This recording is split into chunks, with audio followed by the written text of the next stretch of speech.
Colegul meu de muncă și cu colegul cu care a plecat la drum, la Rupel. După cum vedeți, urcăm acum sus. Rupel este undeva sus în munți, aproape de granița cu Bulgaria, unde grecii în al doilea război mondial au ținut piept nemților și italienilor fasciști. Uitați și priviți priveliște.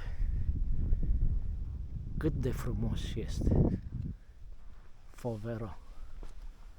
Foarte frumos.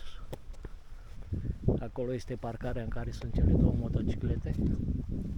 BN-ul meu și BMW-ul 650 a prietenului Costa și colegului de muncă.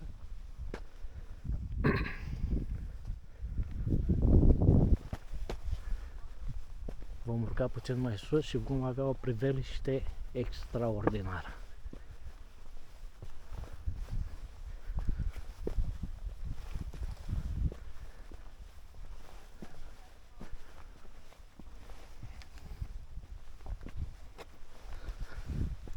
Deci ăsta este un monument ridicat eroilor.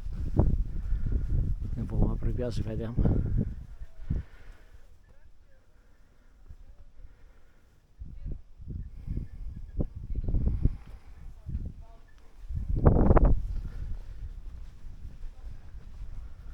Priviți câtă frumusețe este.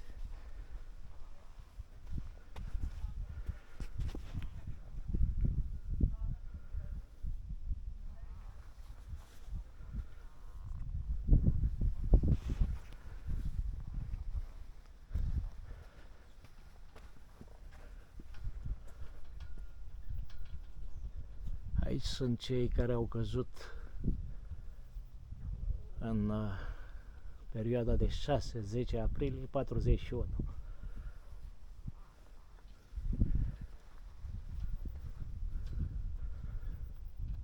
E un monument ridicat celor care au căzut în lupte aici.